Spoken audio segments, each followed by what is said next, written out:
Ladies and gentlemen, welcome to the Mission Employable podcast. I'm your host, Ben Oldach. Kathy Leggett on vacation, getting an early jump on the holiday season. And that means Director Beth Townsend is stuck with me and has to make the best of it. So, Director, welcome back to the show. As usual, thanks for stopping by. Thanks, Ben. Glad to be here and happy to have this year-end conversation with you. Yeah, definitely. So, we had a lot of changes over 2023. Just looking back, what were some of the things that kind of stick out in your head? Well, one of the things I'm most proud of that we accomplished in 2023 is the reemployment case management system and the success that program has had. We were able to reduce the average duration of unemployment benefits for Iowans from 13 weeks when we started in 22 down to 9.6 weeks at the best time it reached this year.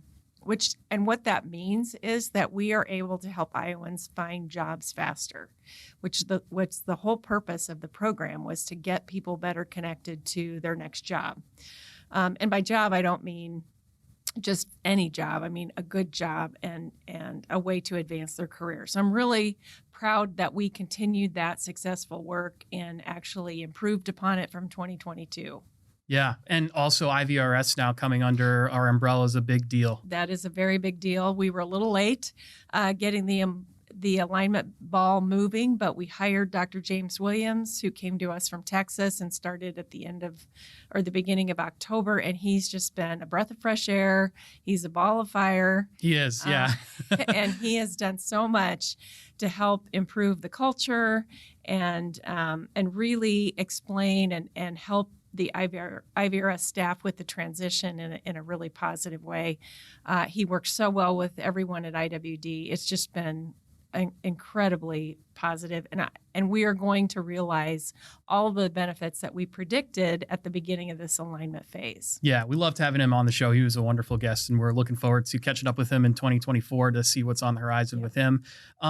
Also, now that I'm thinking back to, TPRA program kicking up. For those that don't know, it's a registered apprenticeship program for teachers. Yeah. And what a cool way to get more people involved in the education field.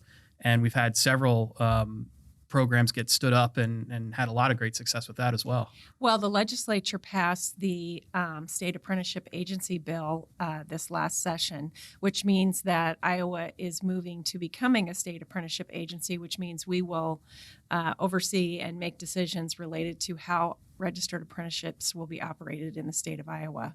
So that was exciting too. We kind of stood that office up. We're still waiting on plan approval, but we're hopeful that we'll have it soon. So that we can really start moving forward with what we plan to do with that office, and which is really expand and increase the number of registered apprenticeships, smooth the process out so we're more helpful to apprentices and to employers to make it a more accessible, easy to create option to train your workforce. Yeah, and because right now we follow the rules that the Department of Labor sets out for us. And I feel like this will give us a lot more flexibility, not just in creating apprenticeships, but also what those programs entail. Absolutely. And it's not that we wouldn't be following the rules of the 29 CFR that all registered apprenticeships have to comply with. But the difference is that we'll be able to administer the process much, much quicker. So historically, what we've been doing is we'll work with employers and schools or to create registered apprenticeship programs. And then we have to hand the process off to the Office of Apprenticeship for processing and then, ultimately get it back from them. So we're going to smooth that out, and now we'll just have a single one-stop shop. Yeah, streamlined process. Yeah, which is not to say the Office of Apprenticeship hasn't done a good job historically. For sure. Appreciate it, but I think we'll be able to just make it easier and more accessible. Definitely. So looking forward to 2024, obviously that's part of the plan for 2024, but what else is on the horizon for us here at IWD? Well, one of the governor's priorities is expanding work-based learning in our high school system. So we have about 56% of our high schools have a one or more registered apprenticeship program available to their students in high school. So we want to increase that number to 100% so that all the school districts are offering some type of registered apprenticeship program. But even more than that, we want to expand the number of students that can participate in registered apprenticeships, because it's one thing to have a single program at every single high school. It's another to have 50 kids in registered apprenticeship programs at each school or something along those lines. So we're walking, in lockstep with the governor in terms of what can we do to make it registered apprenticeship more accessible to high school students and to local employers who want to grow their own workforce right there in their own community.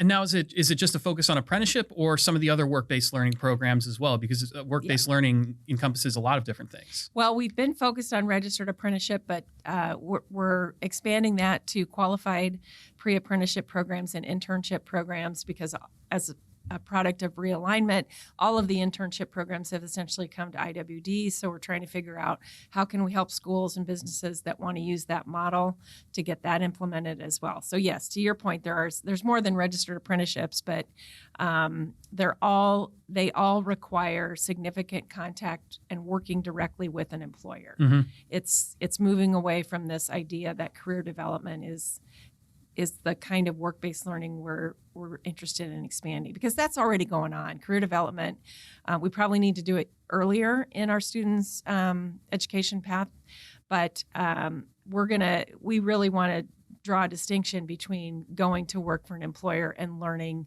work-related skills, learning about a specific learning about a specific occupation and learning, earning a credential that's going to help you in that occupation, from I want to try on and I want to, do some research about all the different occupations that I'm interested in. All right, so now on to something for the western part of the state. There's going to be some consolidation in some of the regional workforce boards. Can you talk about that a little bit? Sure. So in 2023, we saw several local workforce boards in the western side of the state decide that they did not want to participate in the workforce system any longer, which we understood, and communities need to make those decisions for themselves. And so we have consolidated all of essentially the western half of the state into a single local workforce area that is being administered by the State Workforce Board with IWD. It's called Iowa Plains. We're very excited because we're able to create some efficiencies. And we will hopefully be able to return more money into services for Iowans directly, as opposed to administrative expenses that, sometimes local boards have to expend because they don't have the staff that we do, or they don't have the organization that we do to be able to create and administer the types of programs that they're required to administer. And there's just some efficiencies when you have, a larger scale. So we've been able to stand that up July 1st. Linda Rouse has been, and Michelle McNerney have been leading those efforts. I think it's going to be very successful. And I really think we're going to be able to help the folks in the western part of the state access those Title I programs, Title III programs, and now we have Title II and IV at IWD. So really making all of those programs available to help people, do what they need to do to find that great career. Yeah.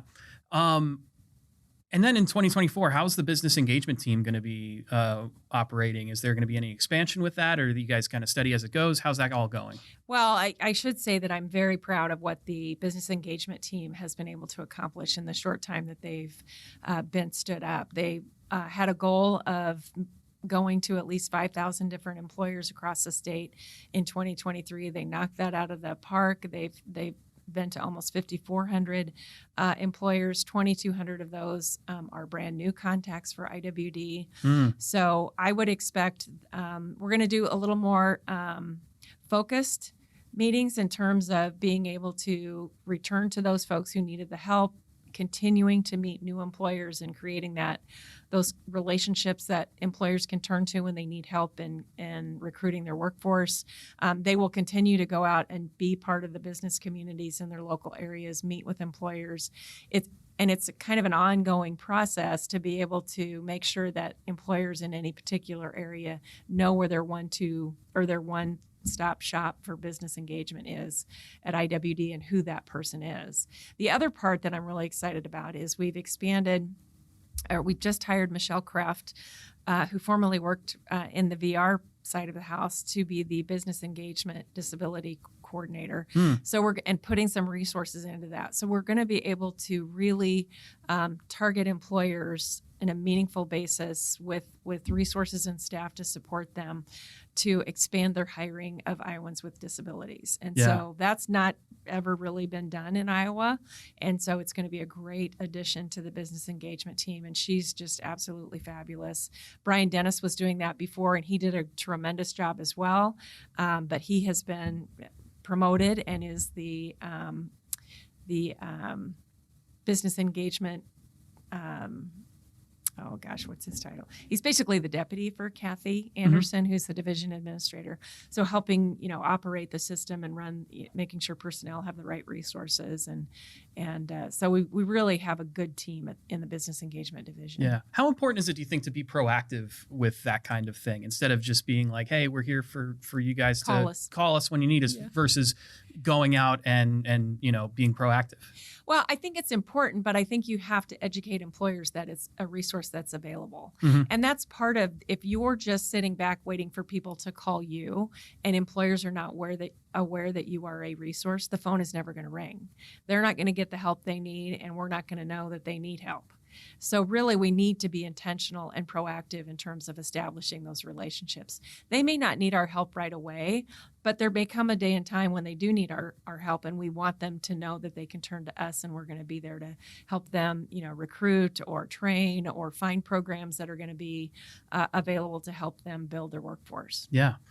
What's it look like on the veterans front for 2024? Obviously, huge priority for you. Yes. Well, 2023, again, was another busy year because we created the Office of Veterans Affairs. We consolidated all of our veterans resources into that single office. We hired Jamie Norton to be the director of that office. Of course, he's a veteran himself and has done a tremendous job in all of the different places he's served in the agency. And so having that all streamlined and coordinated between Home Base Iowa, between our disability veteran outreach program coordinators, our leavers, having all of that in a single location with a single supervisor is really helping us focus and provide targeted resources and services to people who want to hire more veterans, and also to help veterans find that great job in Iowa. Yeah, and of course the IowaWORKS for Veterans job portal, which is we stood also up this year in 2023. Yep. We have been way busier than I was realized. Gonna say, yeah, Ben. you Gosh, go back keep and throwing you think these about out. it. Yeah. That's a really cool thing that we have a full-on portal just for veterans, and their family members, and employers who want to hire veterans can go there. Yep. That's a great resource as well. So we stood that up in 2023. So it's hard to remember everything as we go along because we get busy doing so much that. Yeah, definitely. Any predictions for the Cubs for 2024? I wanted to finish on something a little lighter. A little.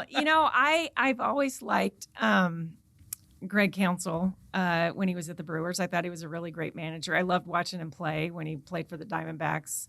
Very scrappy player, had a lot of skill. So I loved Rossi as well, so I was kind of disappointed to see him go, and I'm sure it was a shock to everybody because it happened so quickly. But baseball's a business, and an opportunity arose, and I don't blame the Cubs for jumping on that as soon as they could. So I'm optimistic because they, up until the last month of the season, they had actually started to turn it around, and then they just caved or fell apart that last few weeks of the season, which took them out of playoff contention, which is really unfortunate. So I think the building blocks are there, and I think Greg Counsell bring a nice change to the system, and hopefully a energy boost. Yeah. I mean, they were the bane of our existence when he was, managing the Brewsters or the Brewers. So I'm only expecting good things. What about any kind of free agency moves that you guys are making? Well, they didn't get the Ohtani? Yeah, they didn't get Ohtani, but I don't know that that's a bad thing because that would have taken up a lot of money. It is a ridiculous contract. It is a ridiculous amount of money. I'm hoping they're going to shore up their pitching. Yeah. I like some of the free agent signings they made last year, so I hope they extend those or figure out ways to keep them around. Yeah. But it's a business. You just never know. For sure. God, if our owner could spend some money on some pitching, I would be. I'm a diehard Baltimore Orioles fan. Okay. And, yeah. It's been. Well, they had a good season. Oh, we had a great season last year. Fell apart in the playoffs, right? Or, because of starting pitching. Yeah, which has been the story for the last 40 years of our existence. Is I mean, I don't want to turn this into a baseball podcast, but yeah, But I'm good with that if we do. I know. Mike Mussina was like the last great Orioles pitcher, and since then it's been nothing but mediocrity, unfortunately. We had a couple of good pitchers this past year, but not enough, frontline starters to Well, get us clearly through. you did, because at times you had the best record in baseball. The pitching was better than it's ever been, for sure, but it was more the offense that really carried us. I mean, don't get me wrong, the pitching was solid, but not like playoff solid. Yeah. So.